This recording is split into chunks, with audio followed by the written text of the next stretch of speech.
درود پاک کب کب کہاں کہاں اور کیسے کیسے کام آتا ہے۔ ایک بہت ہی خوبصورت واقعہ، بڑا ایمان افروز واقعہ ہے جو میں آپ کے سامنے پیش کرتا ہوں۔ ایک دوست نے اپنے ایک دوسرے دوست کو قرض دیا، اور جب اس نے قرض دیا تو وہ قرض ایک بڑی اماؤنٹ تھی، 3000 دینار۔ وہ ٹائم آ گیا جب اس ٹائم وہ قرض لینے کے لیے اپنے دوست کے پاس گیا کہ بھائی مجھے میرے پیسے واپس دو، تو اس نے کہا کہ پیسے تو نہیں ہے میرے پاس، میں کولیپس ہو گیا ہوں، بزنس اب میرا ختم ہو گیا ہے، میں تمہاری رقم نہیں دے سکتا۔ اس نے ایک اور ٹائم دے دیا اسے کہ ٹھیک ہے اب اتنے وقت دنوں کے بعد میں دے دوں گا۔ وہ ٹائم بھی گزر گیا، اور جب وہ ٹائم بھی گزر گیا تو اس کے بعد اس دوست نے کہا کہ اب تو پیسے دے دو بھائی، میرا ٹائم پورا ہو گیا ہے۔ پھر نہ دے سکا ٹائم۔ آخر کار معاملہ جو ہے وہ کورٹ میں چلا گیا، قاضی کے پاس چلا گیا۔ اب قاضی نے جس کو پیسے دینے تھے اس کو بلایا اور کہا کہ بھائی آپ کو اس کے پیسے دینے ہیں؟ کہتا ہے ہاں پیسے تو دینے ہیں۔ تو کہا پھر دیتے کیوں نہیں ہو؟ کہا پیسے ہیں ہی نہیں، کاروباری ختم ہو گیا ہے، قرضہ تو لیا تھا، اب میرے پاس بچا ہی کچھ نہیں ہے۔ تو کہا اچھا اب یہ بتاؤ کہ کب دو گے، کیسے دو گے؟ اس نے کہا بس میرے پاس پیسے ہی نہیں ہیں۔ تو کہا اب تمہارے پاس 30 دن کا ٹائم ہے، 30 ڈیز میں یا تو اس کے پیسے لوٹا دو یا 30 دن کے بعد تمہیں قید کر دیا جائے گا۔ یہ شخص اب گھر آیا، پیسے تو تھے نہیں، مگر شاید علماء نے لکھا کتابوں میں، یہ واقعہ کئی بڑی بڑی کتابوں میں لکھا اور درود پاک کے فضائل کی بڑی بڑی کتابوں میں لکھا، اور اس شخص نے سوچا کہ اس نے ایک حدیث پاک پڑھی ہوئی تھی کہ جس میں نبی پاک علیہ الصلوۃ والسلام نے فرمایا ہے، جس کا مضمون ہے کہ جو شخص پریشان ہو، مصیبت زدہ ہو، اسے چاہیے کہ مجھ پر کثرت سے درود پاک پڑھے، کیونکہ درود پڑھنا مصیبتوں اور پریشانیوں کو لے جاتا ہے۔ اب اس عاشق رسول نے سوچا اور تو کچھ ہے نہیں، اب میں درود پاک پڑھنا شروع کرتا ہوں۔ صبح سے لے کر شام تک وہ درود پاک پڑھنے لگ گیا۔ 27 دن گزر گئے، only 3 days left، 3 دن باقی تھے قاضی کے پاس جانے میں۔ 27 دن گزر گئے درود پڑھتے پڑھتے۔ جب 28ویں رات آئی تو آنکھیں تو بند ہوئیں، مگر خواب میں اسے ایک آواز آئی، گھبراؤ نہیں، تمہارا قرضہ ادا کر دیا جائے گا، تمہارا مسئلہ سالو ہو جائے گا۔ صبح اٹھتا ہے، درود پاک پڑھ رہا ہے، مگر کہتا ہے یہ آواز سے تو مسئلہ حل نہیں ہوگا، پیغام کیا ہے اسے سمجھ نہ آیا۔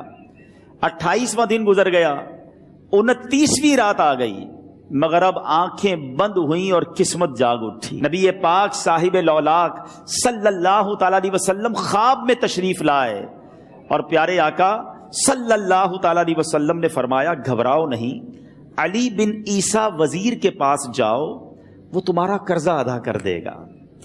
اب یہ عاشق رسول صبح اٹھا تو ویری فریش، حشاش بشاش کہ اب تو کام ہو گیا، نبی پاک نے خواب میں آ کر بشارت دی ہے۔ مگر پھر ذہن میں سوال آیا کہ علی بن عیسیٰ کے پاس جاؤں گا تو ثبوت کیا ہے، پروف کیا ہوگا؟ میں جا کر اس کو کہوں گا کہ میرا قرضہ دے دو، تو ایسے تو قرضہ نہیں دے دینا، اور میں نے اس کو کہا کہ مجھے نبی پاک نے خواب میں کہا ہے، اور اس نے اگر مجھ سے کوئی نشانی مانگی تو میں نشانی کیا دوں گا؟ آخری دن تھا، 29واں دن تھا، وہ بھی درود پڑھتے پڑھتے گزر گیا۔ 30th نائٹ آ گئی، صبح وہ دن ہے جب عدالت میں جانا ہے۔ اب اس رات پھر نبی پاک علیہ الصلوۃ والسلام خواب میں تشریف لائے، اور آقا علیہ الصلوۃ والسلام نے فرمایا کہ علی بن عیسیٰ وزیر کے پاس جاؤ، وہ تمہارا قرض ادا کر دے گا۔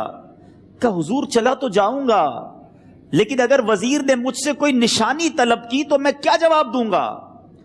پیارے آقا علیہ الصلوۃ والسلام نے کمال کا ارشاد فرمایا کہ علی بن عیسیٰ سے کہنا کہ تم روزانہ فجر کی نماز کے بعد 5000 بار درود پاک پڑھتے ہو، یہ راز فقط تم جانتے ہو اور تمہارا رب جانتا ہے۔ اب یہ جب صبح اٹھا تو ایک نشانی بھی مل چکی تھی۔ عدالت میں جانے سے پہلے وزیر کے دربار میں پہنچ گیا، اسے یہ ڈر تھا کہ آج پیسے نہ لوٹائے تو سزا ہو سکتی ہے۔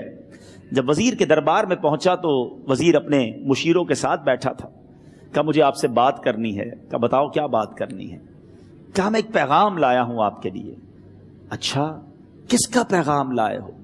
کہا میں نبی پاک جناب محمد مصطفیٰ صلی اللہ تعالی علیہ وسلم کا پیغام لایا ہوں۔ وہ عاشق رسول وزیر تھا، کہتا بتاؤ میرے آقا نے کیا پیغام دیا ہے؟ کہ حضور میں 3000 دینار کا مقروض ہوں، آج آخری دن ہے اور میرے آقا نے مجھے بشارت دی ہے کہ آپ سے کہوں کہ آپ میرا قرض ادا کر دیجئے۔ علی بن عیسیٰ کہتا ہے کوئی ثبوت ہے آپ کے پاس؟ ہے کوئی دلیل بھی ہے آپ کے پاس؟ میں کیسے مان لوں کہ آپ کو نبی پاک علیہ الصلوۃ والسلام نے بھیجا ہے؟ عاشق رسول کہتا ہے خالی ہاتھ نہیں آیا، میرے آقا نے مجھے دلیل بھی عطا فرمائی ہے، مجھے ایک ایویڈنس بھی دیا ہے، اور پروف یہ ہے حضور کہ آپ روزانہ صبح فجر کی نماز کے بعد نبی پاک صلی اللہ تعالی علیہ وسلم کی بارگاہ میں درود و سلام کا نذرانہ پیش کرتے ہیں۔ جب تک 5000 کا عدد پورا نہیں ہوتا آپ اس وقت تک کسی اور سے بات نہیں کرتے، اور اے وزیر صاحب یہ رات صرف آپ کو پتا ہے اور آپ کا رب جانتا ہے۔ اللہ اکبر۔ وہ وزیر تو جس کو کہے نا جھوم اٹھا، ایسا عاشق رسول وزیر تھا جو روزانہ صبح 5000 درود پڑھتا ہو، اس کی تو عید ہو گئی نا۔ وہ کہتا ہے مرحبا یا رسول اللہ، میرے آقا نے میرے درود قبول کر لیے، اس سے بڑھ کر میرے لیے سعادت کیا ہوگی۔ اب یہ وزیر اپنی سیٹ سے اٹھتا ہے، اپنے کمرے میں جاتا ہے، تھوڑی دیر بعد واپس آ کر اس عاشق رسول کے ہاتھ میں 3000 دینار رکھ کر کہتا ہے حضور پہلے 3000 دینار تو نبی پاک کا حکم کی میں ادب سے بجا لاتا ہوں، میرے آقا نے جو حکم فرمایا یہ 3000 دینار آپ کو پیش کرتا ہوں، حضور ایک اور 3000 دینار لیجئے۔ میرے گھر آپ آئے، اتنی اچھی خبر سنائی، آپ نے قدم رنجا فرمایا، یہ 3000 اس کا نذرانہ ہے، اور ایسا کیجئے 3000 اور لیجئے، اس سے اپنے بچوں کے لیے کچھ چھوٹا موٹا کام شروع کیجئے اور ایک وعدہ کر کے جائیے، آج کے بعد زندگی میں آپ کو جب بھی کوئی کام پڑے میں آپ کا بھائی ہوں، مجھے یہ خدمت کا موقع دیجئے گا۔ اللہ اکبر۔ وہ مقروض جو ایک رات پہلے 3000 دینار کا مقروض تھا، ہو سکتا ہے اس کے بیک آف مائنڈ یہ بھی چل رہا ہو کہ اب شاید کل میں نے جیل میں جا کر، عدالت میں جا کر گرفتاری دے کر جیل میں جانا ہے، مگر اب 9000 دینار ہاتھ میں ہیں۔ عاشق رسول جھومتا ہوا نبی پاک کی یاد میں گھومتا ہوا اب عدالت میں پہنچا۔ عدالت میں everybody expecting over there کہ آج اس نے آنا ہے اور آ کر کہنا یہی ہے کہ پیسے تو نہیں ہیں، گرفتار کر لو، مگر جا کر اس عاشق رسول نے 3000 دینار جج صاحب کے ہاتھ میں رکھ دیے۔ قاضی کہتا ہے پہلے تو یہ بتاؤ پیسے آئے کدھر سے؟ تم تو کہتے تھے غریب ہوں، تم تو کہتے تھے کاروبار نہیں ہے، ایک مہینے میں اتنی بڑی رقم کا انتظام کیسے ہو گیا؟ سبحان اللہ۔ اس عاشق رسول نے گویا زبان حال سے یہ کہا ہوگا کہ یہ تو کرم ہے ان کا، ورنہ مجھ میں تو ایسی بات نہیں، اتنا دیا سرکار نے مجھ کو، اتنی میری اوقات نہیں۔ اس نے وہ پورا واقعہ بھری عدالت میں سنا دیا۔ اللہ اکبر۔ میرے پیارے اسلامی بھائیوں ذرا سوچو پہلے زمانے میں کیسے عاشقان رسول ہوا کرتے تھے، وہ جج، وہ قاضی بھی کیسا سرکار علیہ الصلوۃ والسلام کا عاشق تھا۔ اپنی سیٹ سے اٹھتا ہے، بھرے دربار میں، بھری عدالت میں، وہ اپنے چیمبر میں، اپنے کمرے میں جاتا ہے، اور تھوڑی دیر بعد واپس آ کر اس کے ہاتھ میں بھی 3000 دینار ہیں، اور وہ 3000 دینار جو ہے وہ اس عاشق رسول کے ہاتھ میں رکھتا ہے کہ سارا ثواب علی بن عیسیٰ کیسے لے جائے، میں بھی تو نبی پاک کا غلام ہوں، میں تمہارا قرضہ میں ادا کرتا ہوں۔ اچھا، اب ایک اور عجیب سینیریو یہ بن گیا کہ جس نے کیس کیا تھا، جس نے دعویٰ کیا تھا، وہ بھی یہ سارا منظر دیکھ رہا تھا۔ کہتا ہے جج صاحب ذرا رکیے، میں بھی اپنے آقا کا امتی ہوں، اور ایک کام کیجئے، قلم کاغذ منگوائیے، اس عاشق رسول کا قرضہ ہی میں معاف کر دیتا ہوں۔ اچھا، اب عاشق رسول نے وہ واپس 3000 دینار جو جج صاحب نے دیے تھے وہ واپس جج صاحب کو دیے کہ حضور یہ پیسے آپ ہی رکھ لیں، قرضہ ہی معاف ہو گیا، اب آپ کے پیسے کا میں نے کیا کرنا ہے؟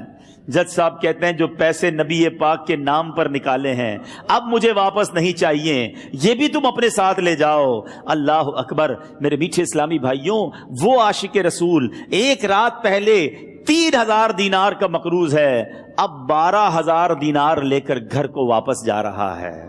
اس ایک واقعے کے اندر جو ہم سب کے لیے درس ہے، جو ہم سب کے لیے پیغام ہے، شاعر لکھتے ہیں نا، دکھوں نے تم کو جو گھیرا ہو تو درود پڑھو، دکھوں نے تم کو جو گھیرا ہو تو درود پڑھو، جو حاضری کی تمنا ہو تو درود پڑھو۔ آج ہم بہت ساری پرابلمز میں ہوتے ہیں، یہاں بھی ہو سکتا ہے میرا کوئی بھائی بیمار بیٹھا ہو، کوئی قرضے میں ڈوب گیا ہو، کسی کا کوئی بزنس پرابلم چل رہا ہو، کوئی فیملی ایشو میں ڈسٹرب ہو، آپ کسی بھی پرابلم میں ہیں، خدا کی قسم درود پاک ایسا وظیفہ ہے۔ لوگ بہت سارے وظائف پوچھتے رہتے ہیں، بہت سارے جناب وظائف کے بارے میں معلومات کرتے رہتے ہیں، سچی بات یہ ہے ہر درد کی دوا ہے صلی علی محمد، ہر درد کی دوا ہے صلی علی محمد، تعویذ ہر بلا ہے صلی علی محمد۔ تو خدا را اپنی زندگی میں درود پاک کو شامل کر لیجئے، اور آپ بلیو کریں جب آپ نے کثرت سے درود پاک پڑھنے شروع کر دیے، آپ اپنی آنکھوں سے دیکھیں گے آپ کے پرابلم دور ہو رہے ہیں، آپ کی صحت اچھی ہو رہی ہے، آپ کے قرضے اترنے شروع ہو گئے ہیں، روزگار میں آپ کے برکت ہونا شروع ہو جائے گی، آپ کے چہرے پہ نور آنا شروع ہو جائے گا، آپ کی زبان میں اثر آنا شروع ہو جائے گا۔ صلو علی الحبیب صلی اللہ تعالی علی محمد۔ مجھے اپنی اور ساری دنیا کے لوگوں کی اصلاح کی کوشش کرنی ہے انشاءاللہ۔